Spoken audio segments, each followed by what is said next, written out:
as slower runners, we shouldn't not get to experience the same as others just because our pace is a little bit slow. The Run Club has gone viral on social media. So we went from like 1 week we had 10 and the next week we had 150. That is insane. You know, I set something up that was needed at the right time. I just didn't really know that's what I was doing. I read last year is 72% of women change their running habits during winter. But I definitely think we need more like spaces for women that are just like runners and stunners, you know? I feel like people could hit their goals every time they tried, right?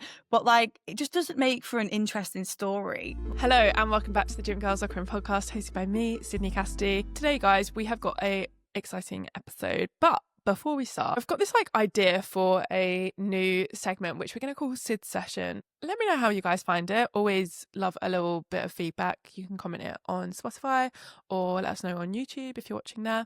But basically, I'm just going to let you know what I'm up to because we all know that I love to do a little bit of this, a little bit of that and everything in between. I'm actually being trained by my friend Georgie, who, if you follow me, you'll know that I met her at a run club in January, but she's a coach and it's actually my first time being coached by anybody. Usually I have a strong aversion to being told what to do. So I've kind of always trained myself for the past 4 years, but I think we're trying to really lock into this training block and see how fast, how speedy I can get and how strong.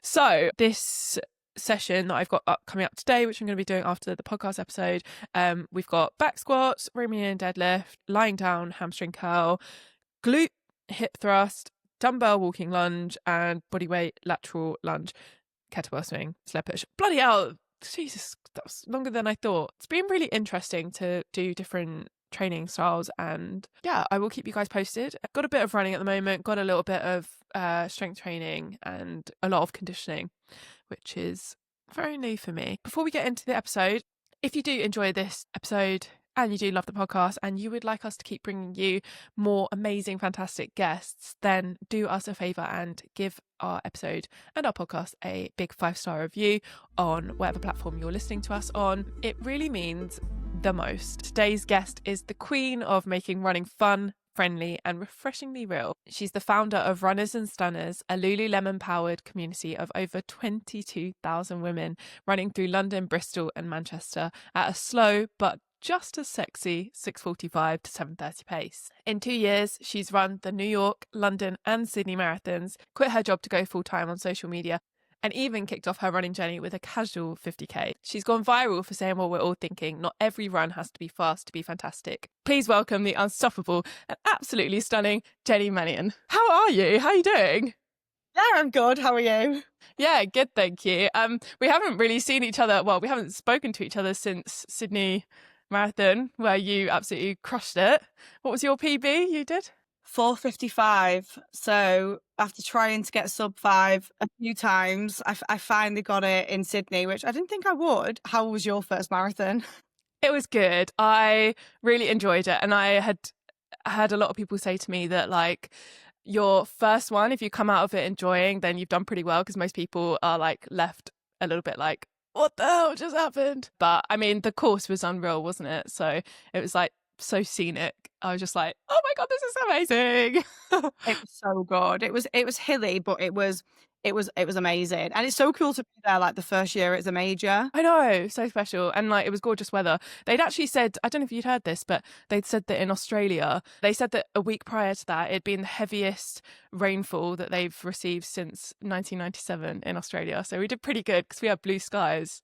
Yeah, that's actually crazy. I think I did see that as well because I was checking the weather app because I was praying that it didn't heat up. You know, I would actually prefer heavy downfall rain than heat. And it was kind of a weird experience because, I mean, I haven't done too many races, but starting a race we got up at like, 4 a.m, I think it was, just because they are so worried about the heat, having some freak weather. Yeah. To begin every episode, we always like to ask people what their training split is. So what are you currently doing at the moment? So at the moment, I'm kind of like, since Sydney, I've kind of just been doing a little bit of like just running when I feel like it. I've actually been doing some like classes just to like get moving because I wasn't feeling like running so much. But I would say my normal typical split is 3 runs a week, which is an easy run, a speed session and a long run. And then I aim for 2 strength sessions.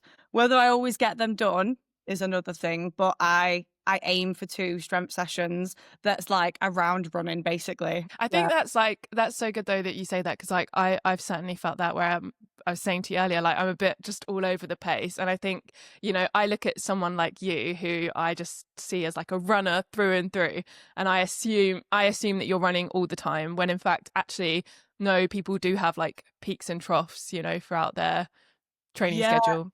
100%. I feel like after a marathon as well, I think it's like, because I even fall down this trap sometimes of comparing myself to other running influencers where I'm like, how are they running right now? Like straight after a marathon, but it is ultimately just not normal. And it's actually quite normal to feel like I'm a little bit mashed for like 2 months after. Like I think my first marathon, I felt absolutely destroyed for like 2 months after I ran it, which is normal because like it's really been normalized. And sometimes I'm like, how are these people running? But it's just more ingrained in them. But I definitely don't run all the time. In fact, recently it's not been a lot whatsoever. Maybe like one easy run a week. I was exactly the same. I was seeing people about a week after back on serious runs as well. And I was thinking like, oh, I'm not doing that. And then it's like, that's taking it away from the fact that I just did my goddamn first marathon, Yeah. you know? Like, so it's unhelpful, but yeah, good to see that you are like, you know, how we should be and just taking it as it comes.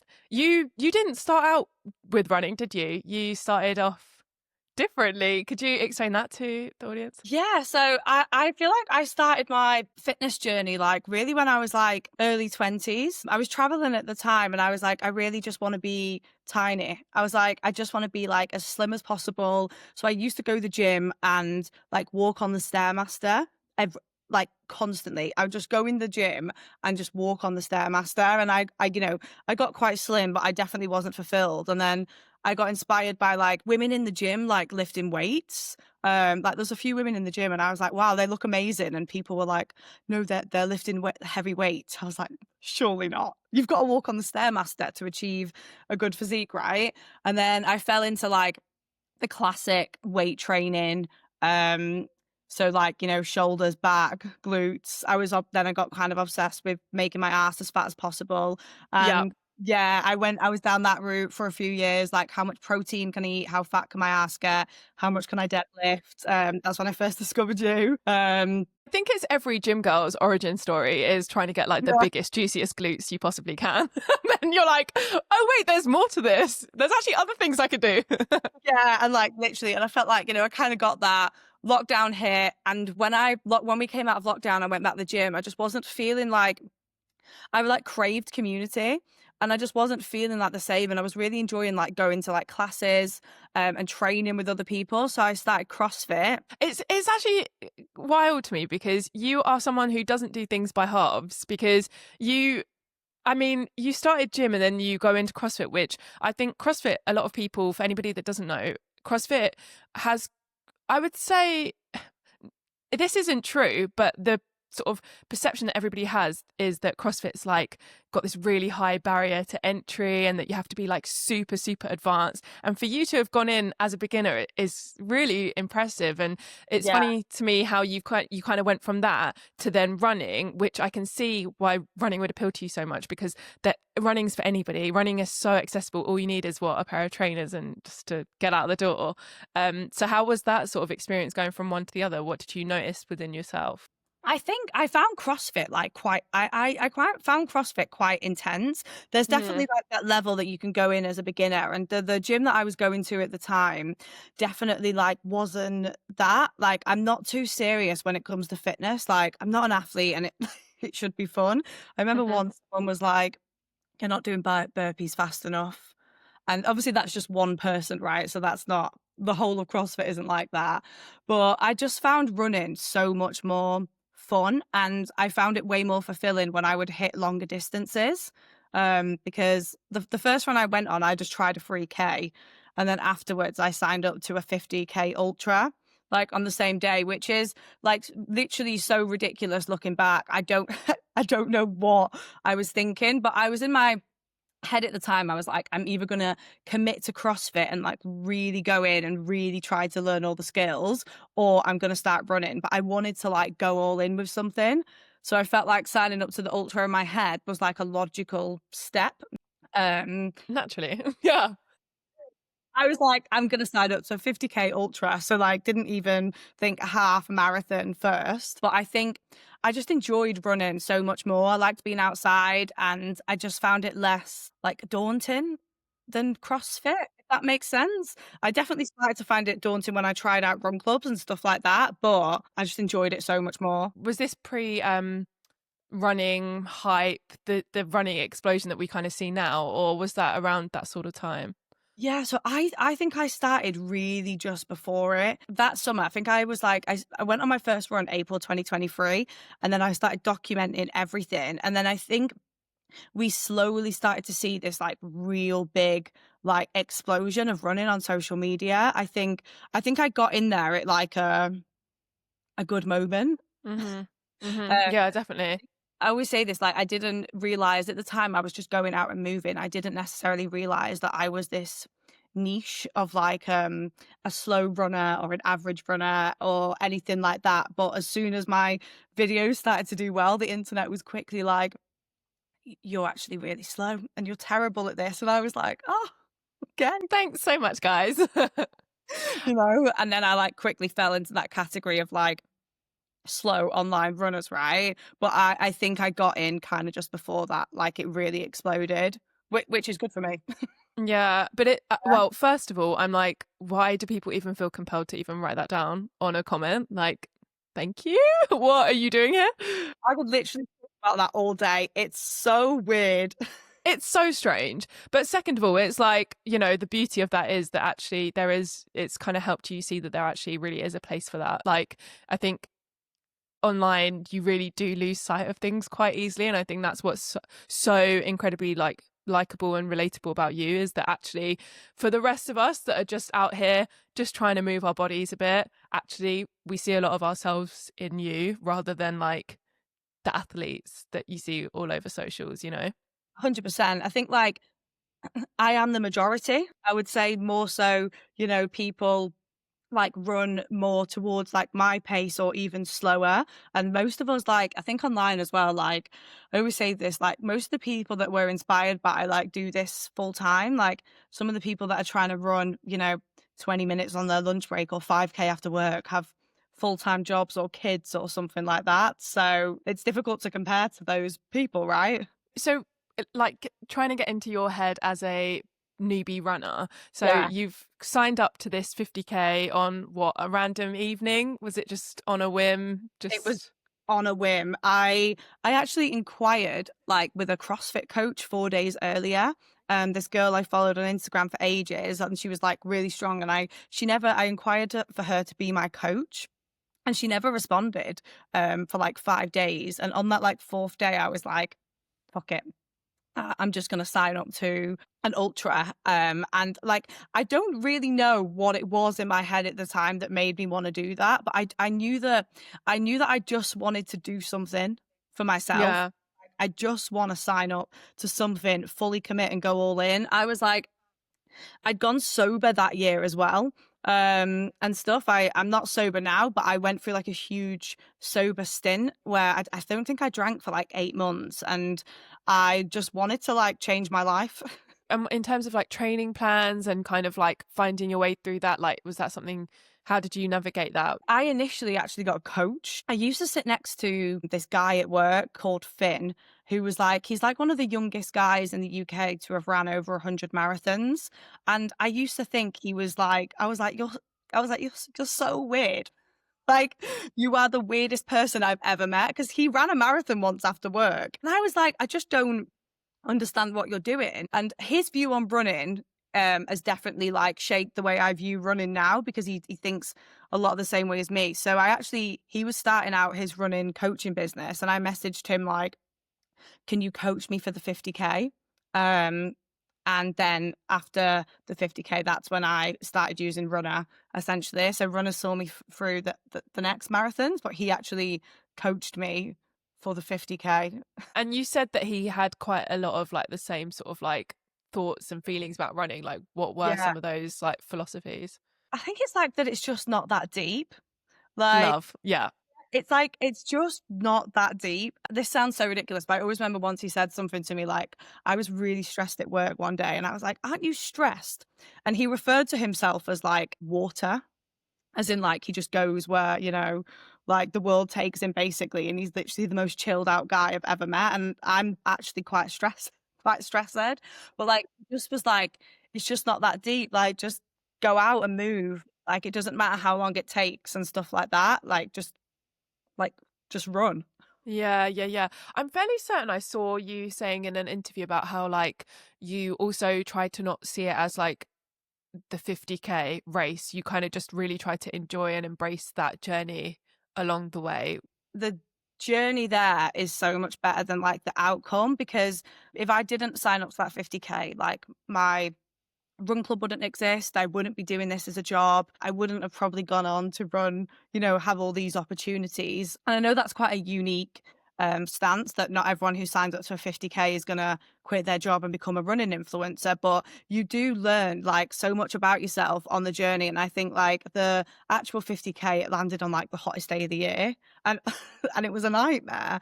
But like the training block for that, like the 5 months where you just literally put yourself first, I think that it's about that, not the outcome on the day, if that makes any sense. No, 100%. Yeah. You know, that's something I actually learned only recently, because when I was doing the marathon training block, running on a Sunday evening in the pissing rain by myself, that was really like where I was able to see like what I was made of. And I can totally understand that like that journey is actually where you get all that growth and take all those learnings and, you know, all that sort of thing.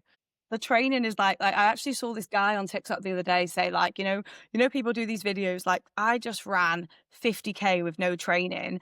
And like he was like, I actually respect the people who do the training more, because the training is so much harder than the actual day. Like, Yeah. a lot of the time the day won't go your way, but all those training runs, like I remember the first time I ran 30K, I was like hanging off traffic lights, like dying. Been there. Yep.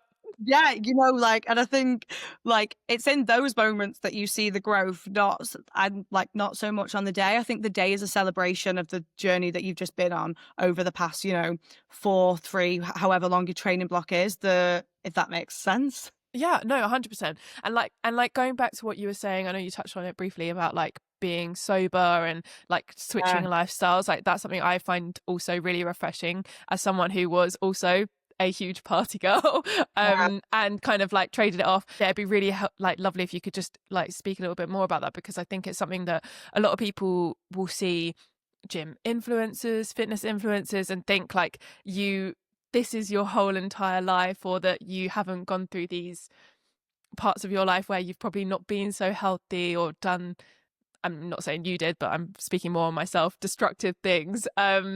But yeah, so I think that's really refreshing that you talk about that. So like, yeah, how did running help, or kind of working with that sort of thing?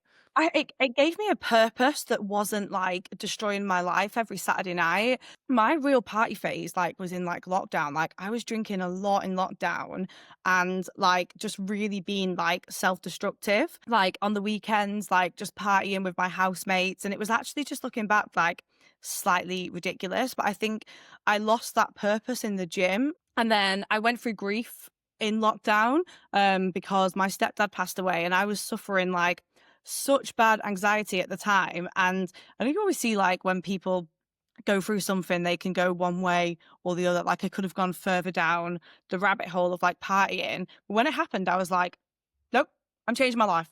Like, and like I went sober pretty much not so long after that. And I still do now, like huge sober phases. Because I just think I just feel like I have my life together a lot more when I'm Mm-hmm.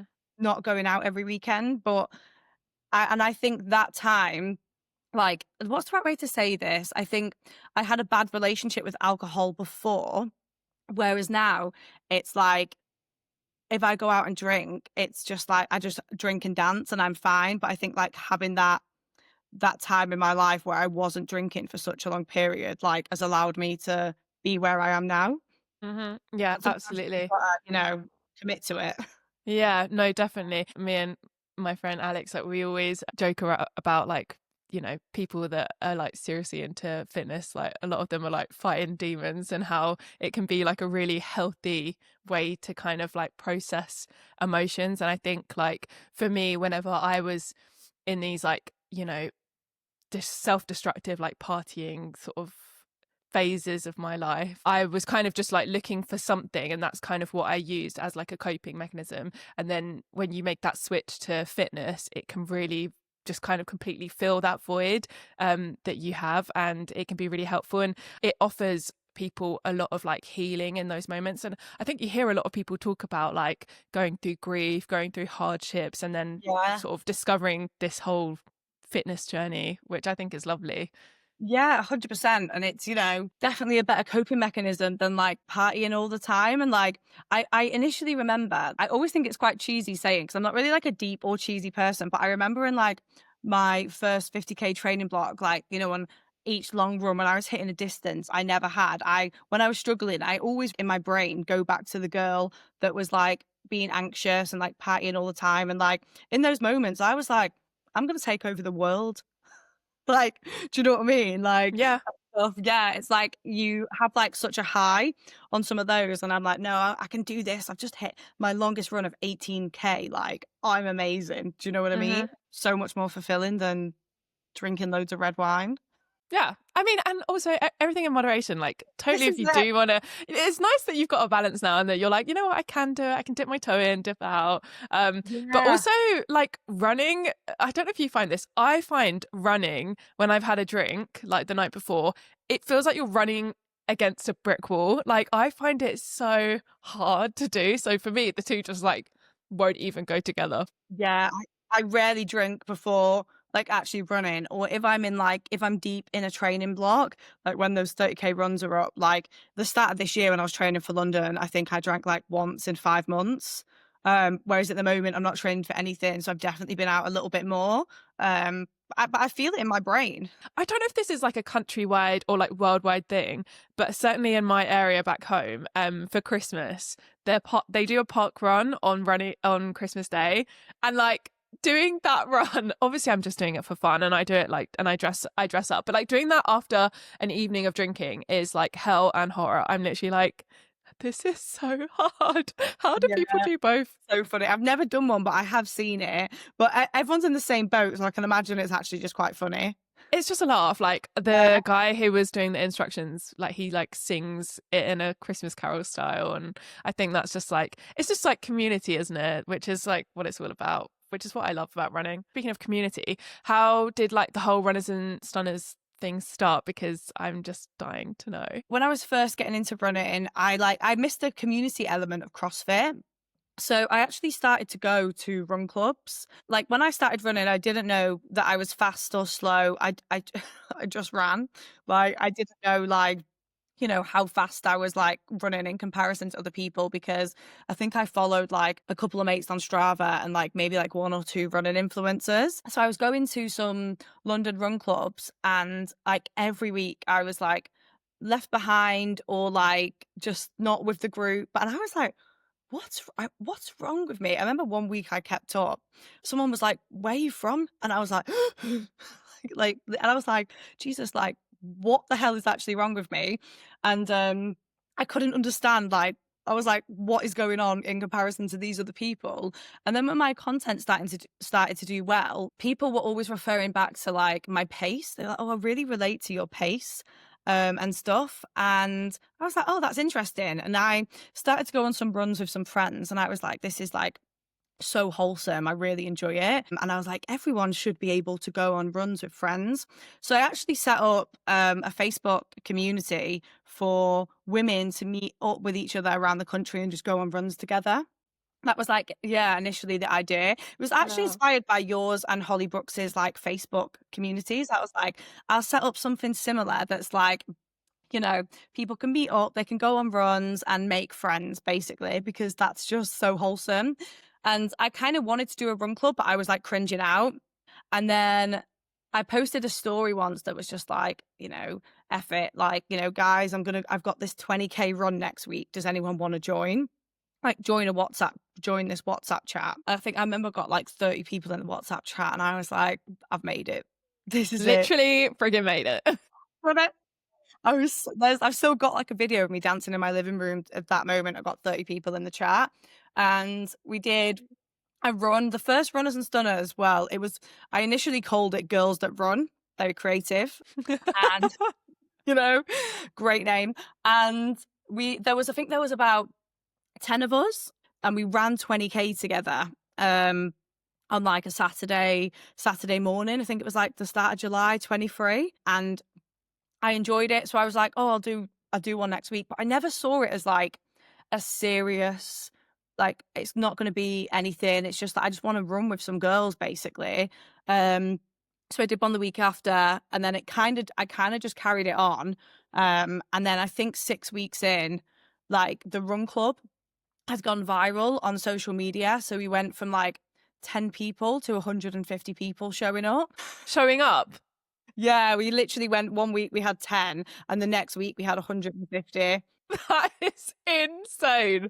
I was like, oh my God, I don't know what, like, I remember I was looking at the numbers on Strava and I was like, I don't know what to do. Is this legal? What the hell?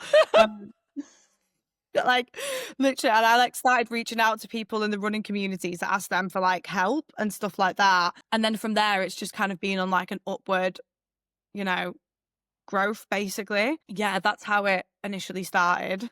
It's incredible. There's such a presence like across the world. It seems like wherever you go, you see what do you call them? Your stunners. Yeah. Which I love. It's amazing. And so you started off in London, and then you've now got Bristol and Manchester running as well? And Manchester as well now. So I think the first year, because I remember someone was asking me like, what do you want to do with this? Like, what do you want to do? And I was like, I don't really know. And I remember thinking once on the train, I always have my like thought processes when I'm looking out of train windows. I was like, how cool would it be to just have like groups of stunners just running everywhere? Because I feel like this was like needed. I set something up that was needed at the right time. I just didn't really know that's what I was doing. Basically. Yeah. And so I set the goal of like expanding around the country, which is still the goal. It's definitely been more difficult growing it than what I anticipated it would be. But I think that's just part of growing something, right? But yeah, in Bristol and Manchester now, I've actually been in Bristol for over a year. Manchester, we launched this year, and that's bi-weekly now as well. So that's fantastic. I'm hoping to grow it further. Like the way I kind of view it is like I like would love it to be along the same lines as like park run, which I know is like an extreme thing to say, but I definitely think we need more like spaces for women that are just like runners and stunners, Oh my God, no, absolutely, put it out there. I mean, like I think certainly I've even felt going into like those sort of autumn winter months, that's where I feel me as like an individual that would want to go to these sorts of things, I really feel that there's a need for it. Like suddenly it's like, oh okay, well it's getting dark at 4 p.m. okay, so when am I gonna, like your everyday person who's working a corporate job, like when are they gonna feel safe enough to run outside? And it is a really real like worry and concern to have, it's not like being over the top about it. So yeah, I think it's lovely that you're setting up those sorts of things. Thank you. And yeah, you're right. It's like I read last year is 72% of women change their running habits during winter, which like is crazy. Like I could believe that. I could seriously believe that. Yeah. I would believe it if it was more. Like genuinely, I would believe it if it was more. And obviously, I've kind of got the privilege to run in the day, but a lot of, people like don't have that. You're now like a Lululemon ambassador, and you kind of they have quite a big presence within your run club as well, if I'm correct. Yeah. How did that feel kind of getting noticed by like such a big brand? Yeah, it was they were like one of the first brands to ever like gift me. I actually met one of the girls at CrossFit, and she was like, oh, come down and get like some leggings. And I was like, oh my God, free leggings. Like, this is it. I'm a celebrity.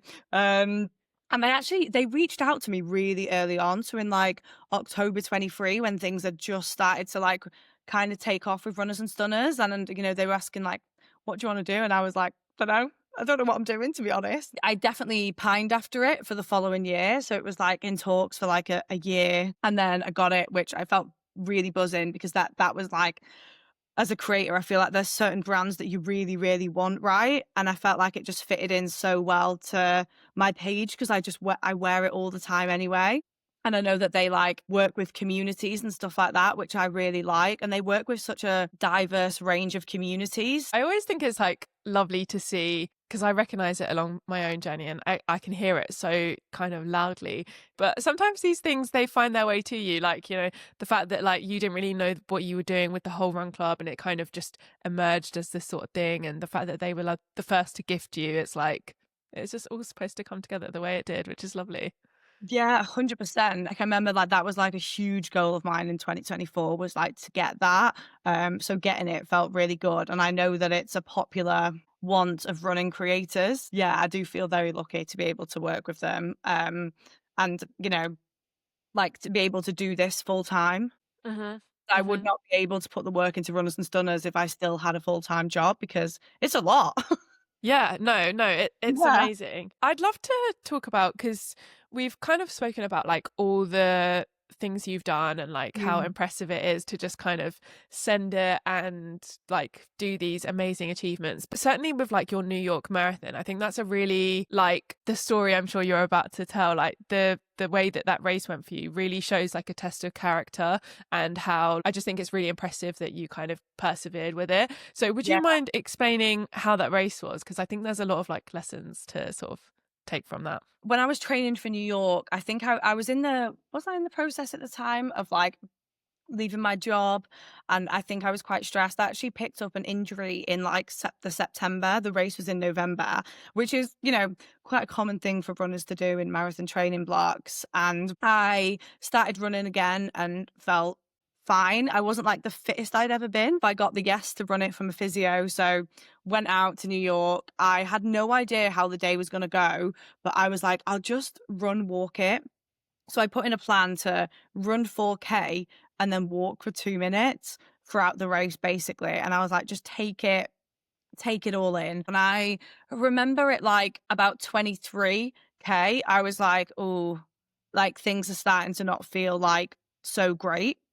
And then at 27, I was like fully walking and I was like, I was in pain. And I was like, I really don't know how I'm going to finish this. So I really started to get worked up. I think as well, when it's not only that you've got like, not that there was any pressure on me from anyone, but I was like, my God, I don't know what to do. Like, I knew there was people like, you know, watching on social media. I was there with a brand. I was like, so I got myself like really worked up on like the right thing to do. Also, because I don't want to tell people to push through an injury. So I think choosing the right, like my headspace in that moment was like, what the hell do I do? But I was also aware that I was running the New York Marathon and it was a once in a lifetime opportunity and I didn't want a DNF. So I actually took myself off the course at 27K and sat on someone's steps.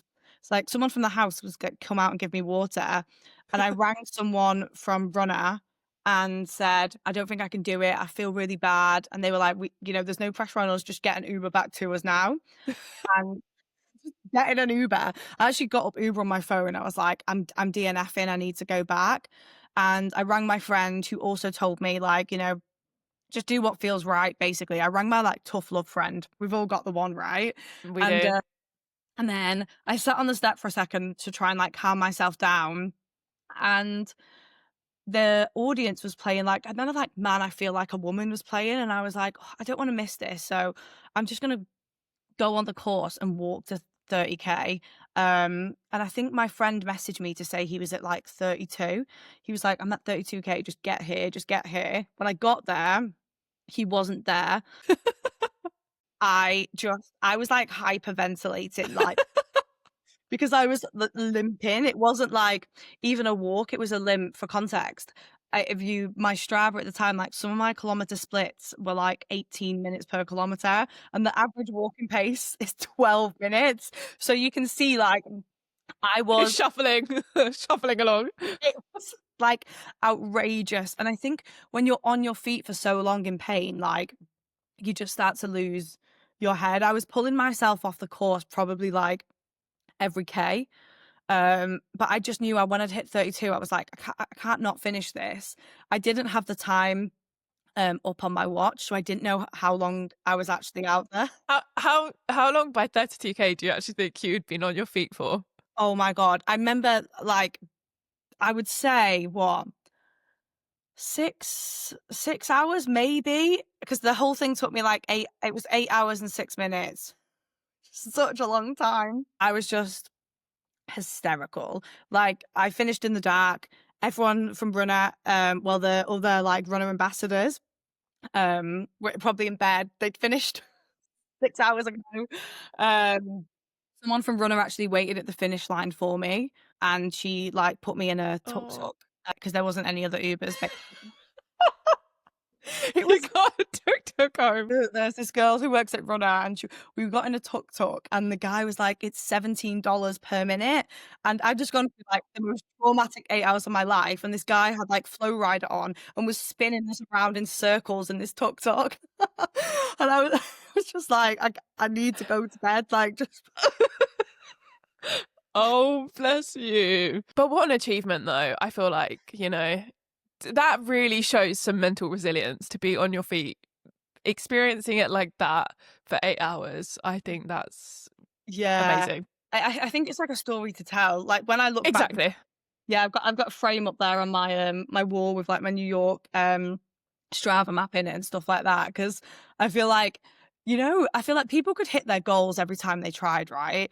But like it just doesn't make for an interesting story. Like I feel This is it. yeah. It's like when if I had grandkids, I'll be like, yeah, but I ran like I actually wanted sub 5, but I ran it in 8 hours. And I know that, on social media and stuff like that, like 8 hours is deemed like, slightly ridiculous, but like there was people finishing around me.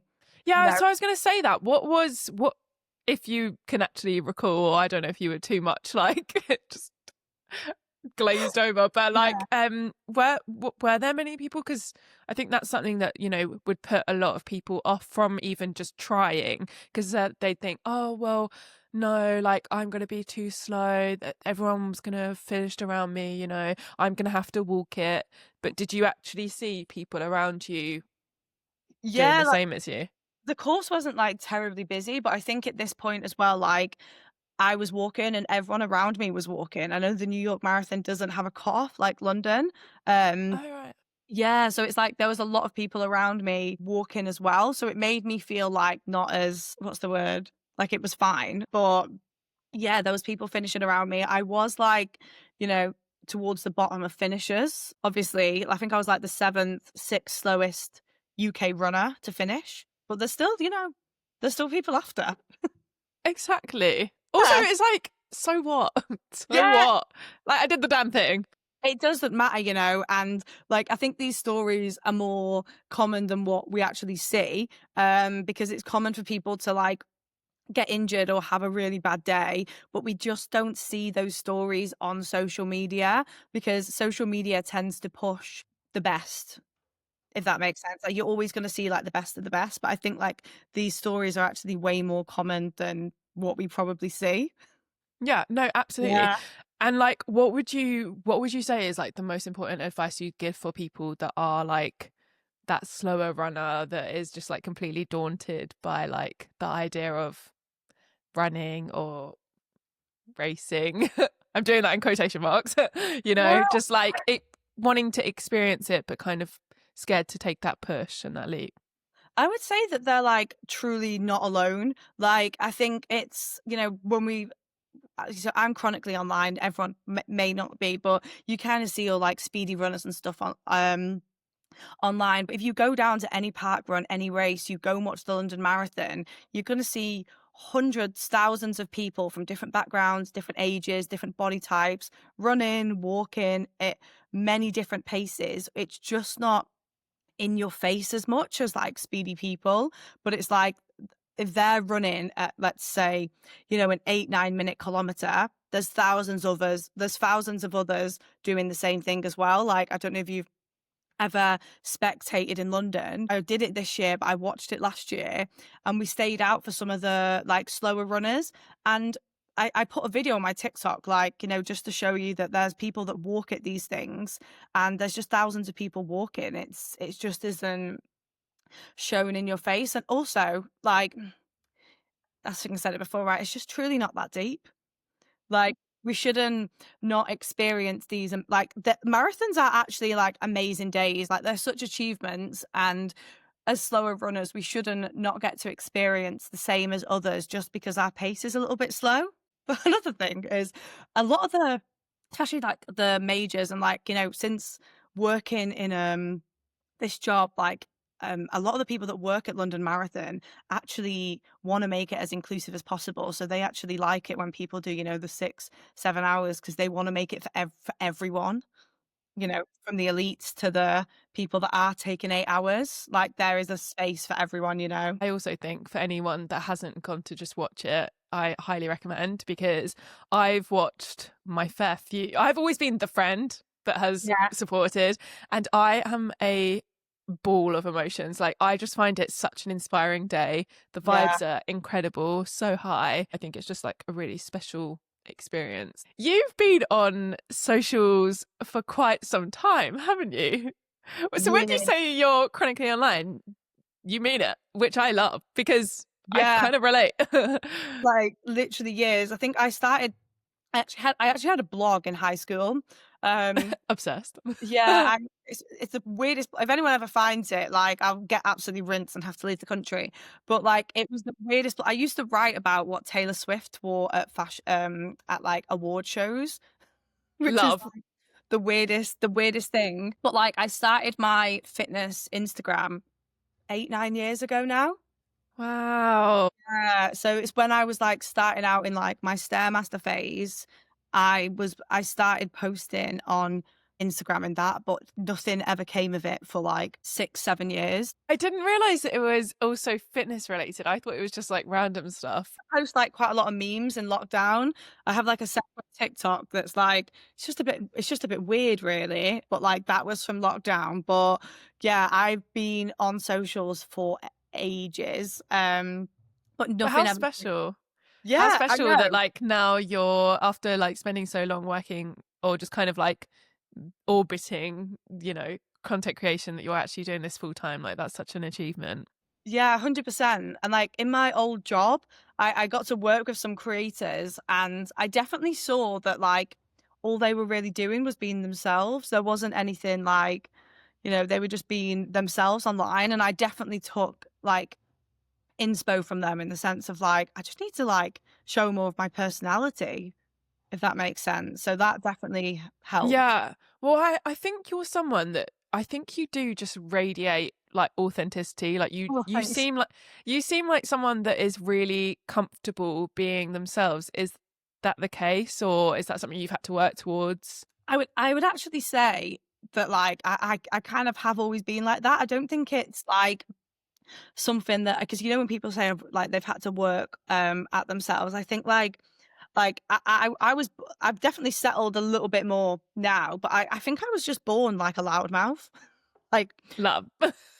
yeah, like, I'm quite confident. Like, I even remember in school I was like myself. There's never really been like a phase where I've really had to, like, work towards that, if that makes sense. I feel like I've kind of always been like that. Feel free to say no, but I saw like when you were discussing in a post about how you're kind of like super comfortable to be like self-employed in your like 20s to 30s, no kids. And I think that that's something that like a lot of people feel uncomfortable in. And I just wondered if you could talk a little bit more about that and like that place in your life.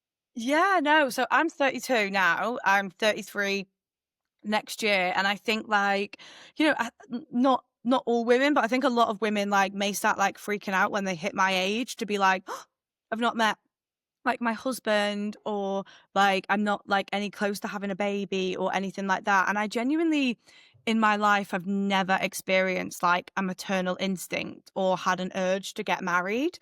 I don't know, like, why that is, but I've always just felt like there is more that I can do than like find a better half. Do you know what I mean? Like there's more that I can achieve. And I was in relationships like back, back to back up until the age of like 26, 27. And I was like, actually, they're all doing my head in. I actually have enjoyed this time like alone, maybe gone too far, uh, like that way. Do you know what I mean? But I think like if something like happened, if I met someone like great, but I like really enjoy the fact that I'm like in my 30s, I live alone, I'm self-employed, like I'm just like this is my time. But I equally think that like what's the right way to say this? I always think, right, that like even if we get in a relationship, we get married, like it doesn't mean security with that person. So I think having your like own thing and your own life is so important. Especially like throughout my 20s, I've watched so many people like get cheated on, get broken up with. Like, I've been convinced that some of my friends are like getting married and then like, oh, Endgame. Yeah. yeah, that they're end game and stuff like that. And you see that like a lot of the time it isn't. And I think for me, it's always just been like super important to just have my own life, my own thing, my own friends, rather than being like reliant on another person to make me happy. But I do think maybe I've gone too far. Oh in, no, stop it. No, I mean, to me it reads as though you're just like, you said, you mentioned like better half, but it seems like you are in this place where like you give yourself everything that you need and require. And yeah, do you think that that kind of independence and that like having your own friendships and things to do you think that that's kind of the main factor that's kind of kept you so comfortable, in a way where a lot of women wouldn't feel comfortable at this age in just like being yeah. single and that sort of thing?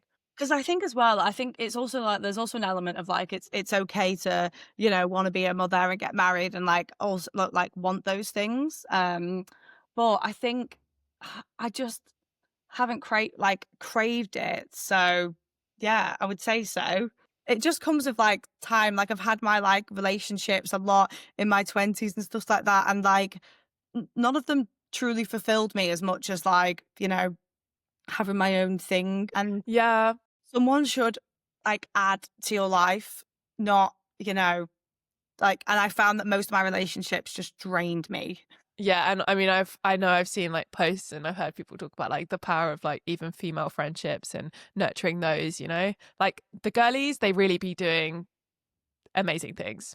No man could Yeah. ever compare. And we can't, if you look at some of the stats now as well of like young women in comparison to young men, like a lot more women are staying single and choosing not to have kids and do their own thing and stuff. So I'd be interested to see how that goes over the next Mm, years, and stuff like that. You always see it on that, those like really intense male podcasts. yes, I do.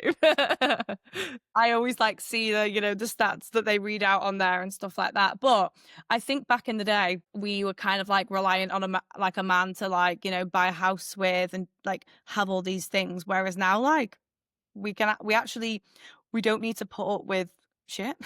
Yeah, there's so much more independence, isn't there now? What's coming up for you next? Like, what have you got goal wise or training wise? What's the plan? I'm actually training for Benidorm Marathon right now. It's so random.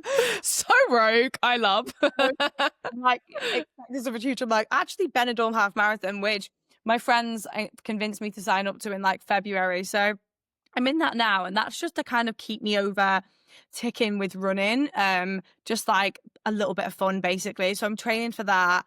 And I really want to get more into ultra running next year. Okay, I was going to Yeah, ask this actually. Yeah. yeah, I really want to do because I'm way more interested in distance than speed.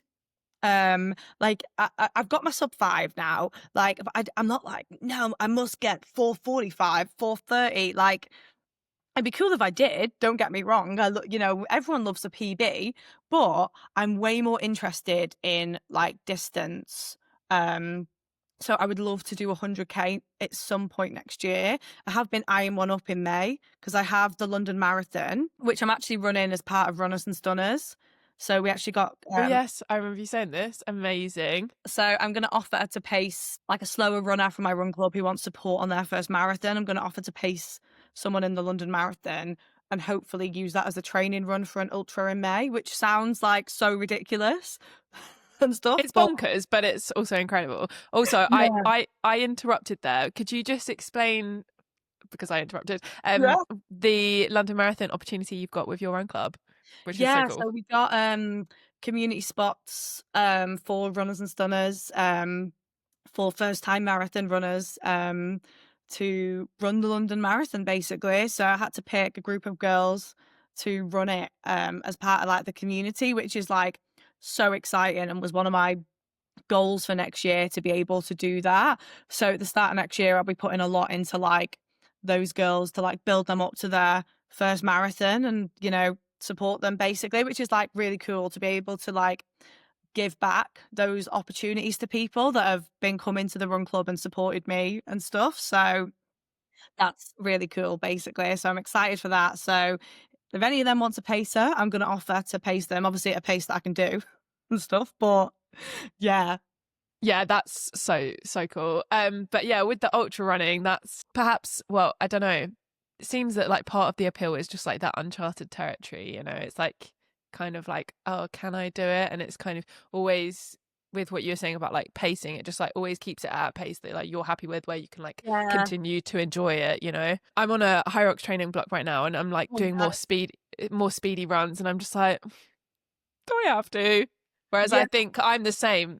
Endurance is really appealing to me just because it's like, don't know, just to really meet yourself there, I think Yeah, would I be think really cool. the first obviously race I did was the 50K, which is again ridiculous, but the whole thing, like the whole race was 100. And obviously you can book on to do like 25 or 50.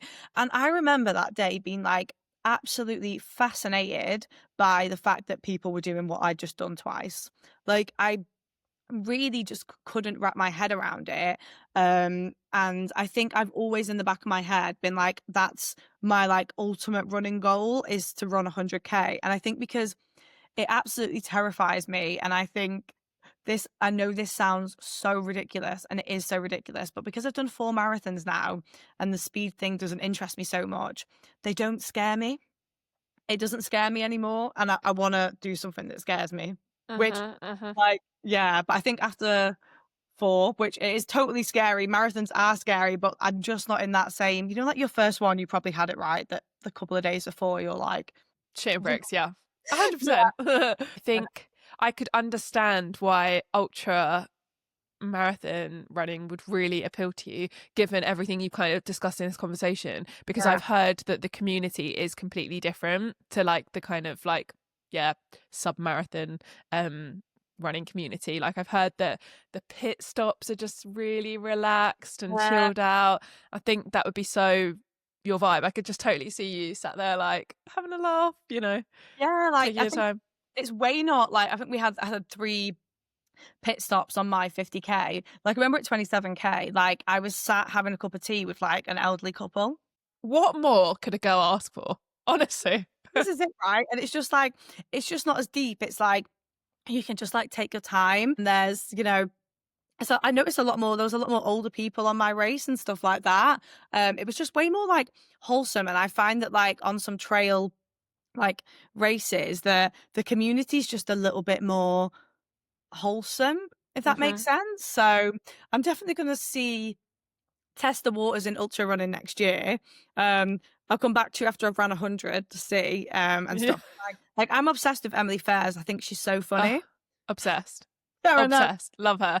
And she's like flipping what, 21, 22. For context, Emily's a content creator. You guys should definitely check her out. Yeah. But she does insane distances. She actually told me that she does like 100K races, kind of, I would dare I say, like on the regular.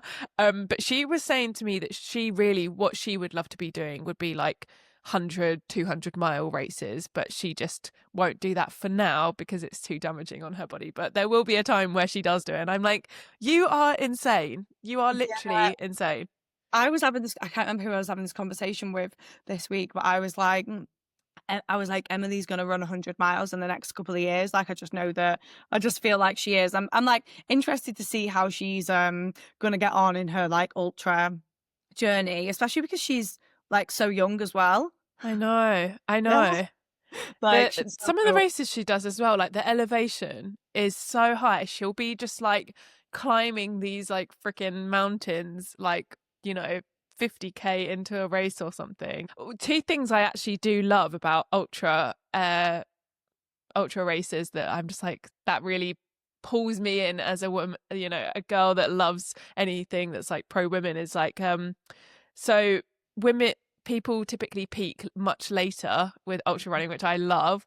And then the other thing I love is that as the distance increases in these running races, the difference between men and women gets smaller. It seems like you knew that as well. Yeah, I find that so amazing. I love that. So I'm just like, okay, equal playing field. I like this. I think it's like in 100k races, I think it's like a lot of the races can be like 15-20% women. But I think women are apparently better at ultra running because they have a higher threshold for pain. This is it. This is it. And when I said that, I was like, no, I need to sign up to one. Yeah, sign me up immediately, actually. I'm going to do like a Cooldown Quickfire little segment we've got just to finish off the episode. So just answer whichever one suits you best. Okay. Morning or evening workout? Morning. Favourite rest day activity? Oh, actually like rotting. I love watching TV. We need to normalize rotting, like, you know, every now and then, like every couple of weeks, like a rot day is good for your soul, I think. Yeah. You know, in fact, actually, my friends told me that the other day. I was having a little cry. Just, you know, those days where it just spills out, day one of the period vibes. Yeah. And they said to me, Sid, when was the last time you actually just stopped and just sat on your sofa, watched trash TV and cried? I mean, crying is obviously not, we don't need to do that every time we bed rot, but... What's your rest day activity? Crying. Use accordingly. Yeah. Solo or group workouts? Group. Guilty pleasure workout song? Oh, Don't Stop Moving, S Club 7. Oh, yeah. Put that on a run, like when you're like about to hit runner's high. I tend to hit runner's high like 7k, like, or like 7 onwards if I do hit it, and like putting on that song, it's good. Wait, what do you mean runners high? Like runners? Yeah, so like I feel like, you know, that feeling when you're running and you feel like you're amazing and you can take over ascending. The world. Yeah, like free. Like, you know, when you're like, I don't know what the word is, like, but it just feels like you're like euphoric almost. Yeah, that's like runner's high, and I love to S Club during that. Just to like really, that's what I was confused by. I was like, is this a pick-me-up song? No, it's a song to like really maximize the euphoria. Okay, loved. Who's your dream training partner? Oh, my dream training partner. It's a great question. Emily Pears. Okay, put it out there, Emily. You know. Yeah. What's one thing you will always have in your gym bag or running bag? Ooh, my headphones. Oh, okay. Yeah. So are you always listening to music? Always. Yeah, never without. You know, Emily, she doesn't listen to music. That's okay. She's fighting some demons, Dan, literally. I say this to her. I think I've asked her it like 3 times before, and she's like, "No, yeah, I just run." I'm like, "What do you mean you just run 100k?" Yeah, that's crazy. But yeah, headphones always. Yeah, I do find sometimes I like to have the music, and then, you know, you get to a certain point where you're just like, "Shut up! I'm getting sick of it," and then you just need to, like, you know, have a moment without, and then use it as and when you need. What's your go-to snack or hyperfixation meal? I love a poke bowl. Okay. I like a rice bowl, like a burrito bowl. Oh, yeah. Yeah. I would say that. And like go-to snack, Trek bar. Oh, okay. Love a chocolate Trek bar. I just think they're perfect. Yeah. Perfect. When do you feel you're strongest? Oh, when I'm running. When I feel good on a run, 100%. Yeah. Nothing beats it. What's a mantra you live by? It's not that deep. No, perfect. And finally, where can people find you? on Instagram and TikTok, and one day YouTube, but maybe in like a couple of years. YouTube is so hard. I can't be asked. Yeah. What is your app for anybody that doesn't currently follow you? Jenny 4Ys _fit, and it's because all the other Ys were taken. Perfect. Yeah, so 4Ys _fit on both TikTok and Instagram. Amazing. Well, thank you so much for coming on. I really, really appreciate it. And I feel like there's lots of really, really helpful and inspiring things that the girlies will take from this. Yay. Best of luck on the ultra and all the other bits and pieces you've got. You know, I'm a fan and I will be watching the whole time. Thanks for having me. Thank you so much for coming on, Jenny. I really, really appreciate it. Cool. Take care.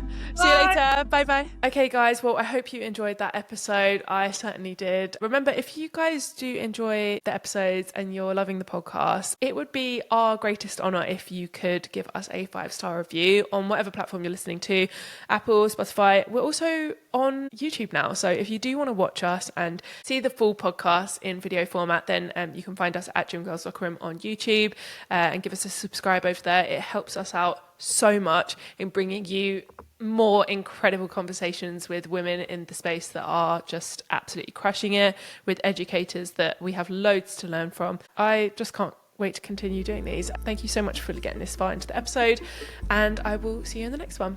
Bye.